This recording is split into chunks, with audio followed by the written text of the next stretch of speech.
Iran tengah bersiap menghadapi serangan musuh. Terbaru, Iran merilis video peluncuran rudal yang diunggah di akun media sosial Iran Military. Unggahan ini ditambahkan keterangan "We are ready" atau "Kami siap". Kesiapan ini diperkuat dengan pernyataan juru bicara Kementerian Luar Negeri Iran, Esmail Baqai.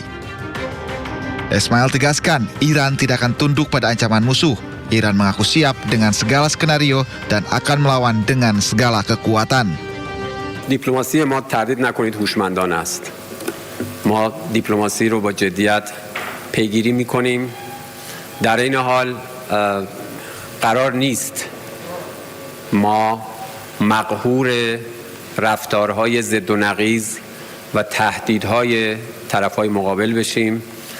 ما با تمام توان برای هر سناریویی آماده هستیم و همونطور که در این 40 روز نیروهای مسلح ما نشون دادن، در صورت هر اقدام دیوانه‌باری حتما با تمام توان پاسخ خواهیم داد و این رو من به شما اطمینان میدم که حتما نیروهای مسلح ما هم سورپرایزهای جدیدی برای دشمن خواهند داشت. Iran juga telah melakukan latihan perang selama 5 hari berturut di wilayah Teheran. Latihan ini meliputi serangan drone dan latihan pertahanan di darat untuk mencegah musuh yang akan mencoba memasuki wilayah Iran.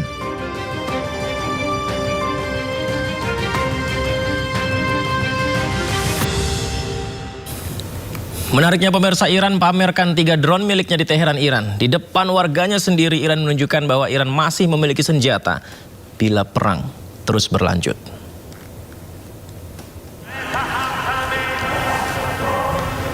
Ada 3 drone yang dipamerkan ya, biru dan pink yang kita lihat ini dipamerkan di tengah warganya yang sedang melakukan aksi dukungan kepada pemerintahan di kota Islam Shar, Teheran, Iran.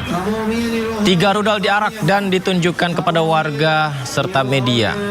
Drone jenis Shahid 136 punya daya tempuh mencapai 2000 km. Drone ini sering digunakan sebagai drone bunuh diri. Aksi ini sekaligus menunjukkan bahwa Iran masih memiliki senjata dan siap untuk perang.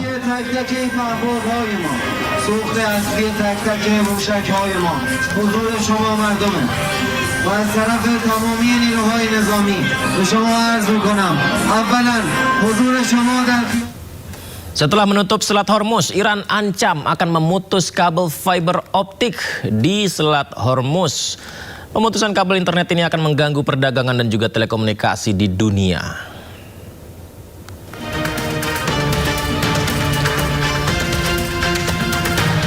Iran ancam putus fiber optik di Selat Hormuz. Jadi di bawah laut ini pemirsa, ada kabel internet yang berpengaruh terhadap digitalisasi seluruh dunia. Dan ini menjadi respon strategis dan tekanan Iran terhadap Amerika Serikat serta para sekutunya.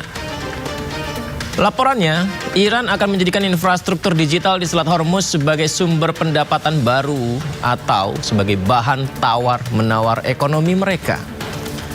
Jadi kalau dari data yang ada pemirsa, sedikitnya ada 7 kabel fiber optik internasional melintas di Selat Hormuz dan ini menjadi jalur pertukaran data sangat penting bagi Asia, Timur Tengah, dan Eropa.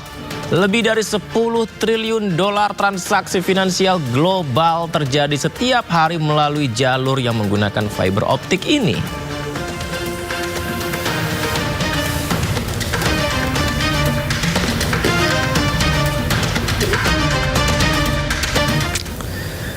Dan informasi yang kami dapatkan, Iran juga telah menyiapkan mekanisme baru untuk mengatur lalu lintas di Selat Hormuz. Dalam mekanisme tersebut, Iran berencana memungut biaya dari kapal-kapal yang melintas.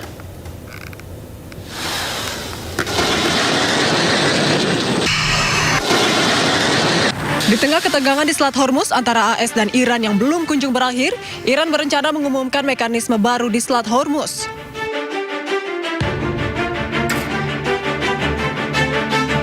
Dilansir dari media Al Arabiya, Iran telah menyiapkan mekanisme untuk mengatur lalu lintas melalui Selat Hormuz dan berencana untuk memungut biaya di selat tersebut.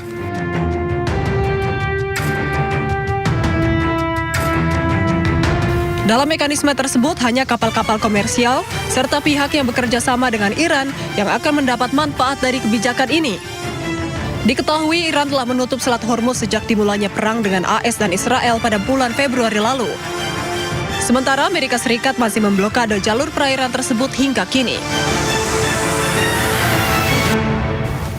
Kapal induk Inggris dilaporkan telah melintasi terusan Suez. Kapal tersebut tengah bergerak menuju kawasan Timur Tengah.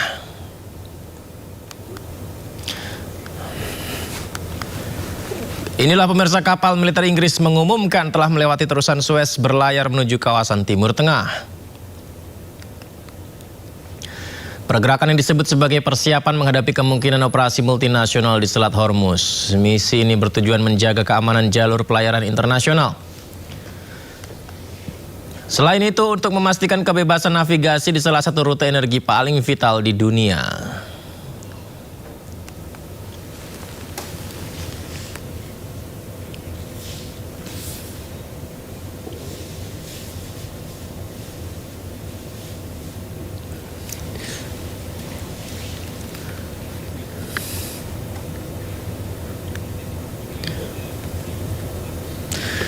Di tengah perpanjangan gencatan senjata antara Amerika dan Iran, Presiden Rusia Vladimir Putin tiba di Beijing, Cina dalam kunjungan kenegaraan, pemirsa. Putin disambut Menteri Luar Negeri Cina Wang Yi.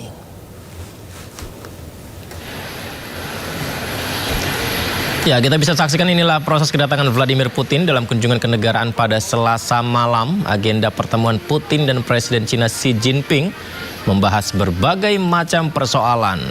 Ya, kita lihat ya, Putin didampingi oleh Wang Yi, Menteri Luar Negeri Cina, digelar karpet merah di sana dan mendapatkan sambutan protokol resmi kenegaraan. Adapun Putin menjadi presiden kedua, kalau kita masih ingat ya, yang diterima Xi Jinping dalam waktu sepekan ini. Sebelumnya kan Xi Jinping sudah menerima kedatangan Presiden Amerika Serikat Donald Trump.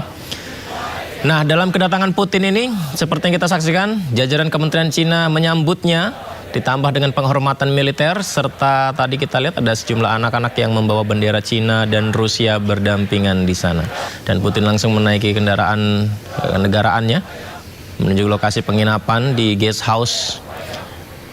Ada bendera Rusia di sana. Ini semacam sebuah pembuktian hubungan erat dekat Cina dan Rusia, ditambah dengan diskusi pembahasan internasional, pemirsa, yang terjadi belakangan ini.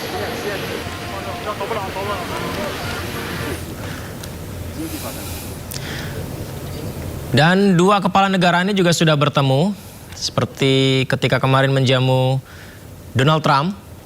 Vladimir Putin juga mendapatkan upacara kenegaraan dan di Great Hall di Cina. Pertemuan ini menjadi penanda persahabatan abadi.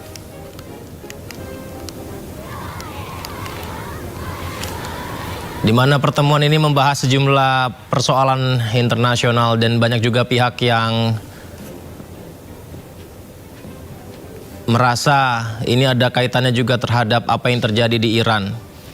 Akan tetapi salah satunya, pemirsa, pembahasannya ini juga adalah mengenai perdagangan, ekonomi, hubungan bilateral, dan juga situasi terkini, perkembangan domestik regional, dan juga ada informasi tentang pendidikan yang diutarakan. Selain bertemu dengan Xi Jinping, kita lihat ini Vladimir Putin, Presiden Rusia, juga bertemu dengan Perdana Menteri Cina, pemirsa. Dan ada yang menarik ketika bersama dengan Donald Trump kemarin, ada beberapa momen-momen perbincangan bersama, pemirsa, dan ketika dengan Putin, ya beberapa situasi juga terjadi. Mirip ketika menyambut Donald Trump.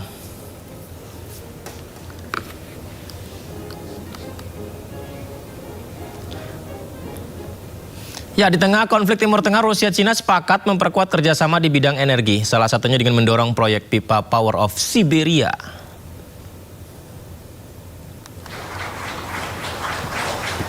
Power of Siberia. Ini sebuah proyek yang bertujuan meningkatkan volume ekspor gas dan minyak Rusia ke Cina. Dua negara sepakat mempercepat finalisasi teknis untuk proyek pipa Power of Siberia 2. Mereka mendorong perluasan kerjasama dalam pembangunan pembangkit listrik tenaga nuklir di Rusia dengan mengadopsi teknologi bersama serta peningkatan pasokan gas alam cair serta batu bara. Selain kerjasama energi, dua negara sepakat untuk meninggalkan mata uang barat, yakni meninggalkan mata uang dolar dan euro dalam transaksi bilateral. Wah. Jadi pemirsa, sekarang saja ya, lebih dari 90% perdagangan kedua negara ini sudah beralih menggunakan yuan dan rubel.